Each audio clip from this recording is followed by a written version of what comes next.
Uh, Hello everybody in Worcester Elim. It's coming up to midnight and I decided to do this video diary in the evening because everybody's in bed and we have had holidays from the school and the rescue project for the last 7 days. So we've used that opportunity to do a lot of DIY work around the house, breaking down walls and replastering and whatnot. So during the day there's a lot of banging still going on, and so this is the best time. So you'll have to forgive me. Bit tired. This is my take 8, so I've just decided just to try and go for it and let you all. You can edit. You can edit this and try and make something of it. What was I say? I mean, this year we've seen, as you know, from the e-letters and updates, the rescue project has opened. The rescue project is going really well. It's really impacting that area. We've seen children coming along. We've got 50 children in the morning and then 80 youth in the afternoon. In the morning we're doing what we've always done in the school. We're teaching the children the principles of God, learning how to read and write, and that's children 4, 5 and 6 year olds. Things you notice, I mean, because we've been running the school in the centre of Mal West for so long, you see the difference, and you know, you shouldn't really compare things, but it's very easy to see the difference when you look at them side by side. A uniform which we give the children in the centre will last a year, will even last 2 years, but when you give a child a uniform at the rescue project in the new district, the uniform never seems to be taken off them. You know, they wear it, they get home and they wear it, they're out in the street and they're wearing it, it's just used. And so we're now coming into July, so after 4 months the uniforms are nearly done. You know, you see some of the children they were getting breakfast, they were getting fed a meal, and some of the children at the start were repeating 7 times, just coming up for more, and now, you know, the children are looking healthier, they've put on a bit of weight, and they're not repeating. You know, they're not coming back for more and more. They know that there's going to be food the next day, and also I would say that constant hunger that they had has basically gone. The youth are a new dynamic. You know, we've been used to dealing with children, youth.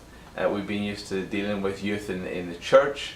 You know, young people who go along to the church. Now these youth are unchurched. They've never been into a church environment, and they have no examples. So it was very interesting. The first weeks, I remember the plastic bags were being stolen from the dustbins, and you might go, why were they stealing plastic bags?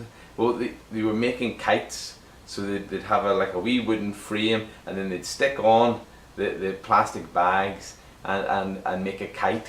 And so they have this thin line, and they break up glass with glue and put it on the line, and they fly kites against each other so that the lines cut through the other line, and whoever's kite is flying is the winner, and the kite that floats off with the line cut is obviously the loser. So that's, you know, that was what they were doing. We did have a break-in at the start.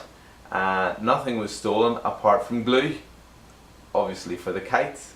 So we've had a talk with the youth, you know, explaining to them that this is their project, that everything's invested for their benefit, and they've really taken that to heart.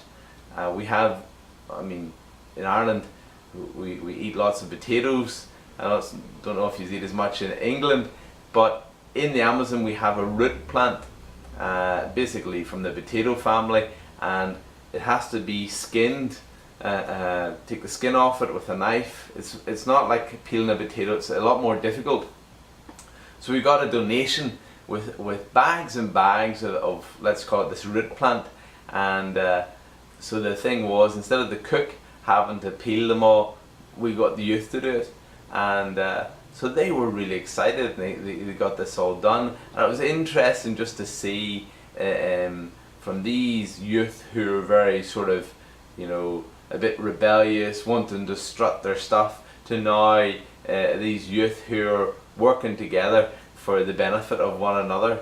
So we've probably a month or two back, I put in about different projects that we're hoping to do, and we've received some donations for kimonos, which is like the outfit for jiu-jitsu, and so the youth there are really looking forward to getting their kimonos. So things in the rescue project are going well. It's a massive undertaking. We appreciate your continued prayers. We need more workers for the harvest, whether God raises up people here or whether God sends people in. We also need more monthly supporters for the rescue project. God has blessed us. Money's coming in monthly, but it's nice to have something maintained so that I don't have to worry about trying to raise funds. So that would be nice to have that covered. God's been very gracious, and for probably the last 6 years, the school in the centre has had monthly financial supporters, and is going along nicely. Personally, for the family, do pray for Rebecca and her health. She has good days and bad days. They've changed her thyroid, her thyroxine tablet, her dose several times, and every time they change it, it takes a while for the body to get used to it. And people who know anything about thyroid knows that it deals with it affects all your systems. The energy you have, the patience you have, and so do pray for Rebecca. Though Rebecca is strong and perseverant, and so she's like a Duracell battery. She just keeps on going. But do pray. We feel there is that feeling of, oh God, we're running on empty. We had a great time. Went to Rio to film for the BBC Spirit Outbreak, I think that's what it's called, and that was just a tremendous God-given opportunity to tell people, or people in England hear about what's happening in Mal West.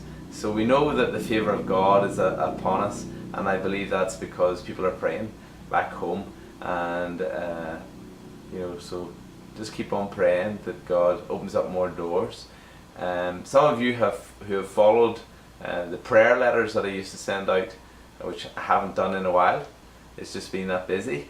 I talked about we had a problem with land, and the Borough Council were trying to take land, our land office, and thankfully that all got really resolved, and the land that we have our documents for, all in order, we're trying to sell. So that would be a real blessing. If we could sell that land, that would just be a blessing for the family. So the land is in Mal West.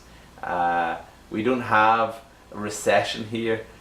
We never really have that much money floating about here in the middle of the Amazon, but it only takes one person to buy a piece of land. So do pray that that land would sell. That would be a blessing. What else?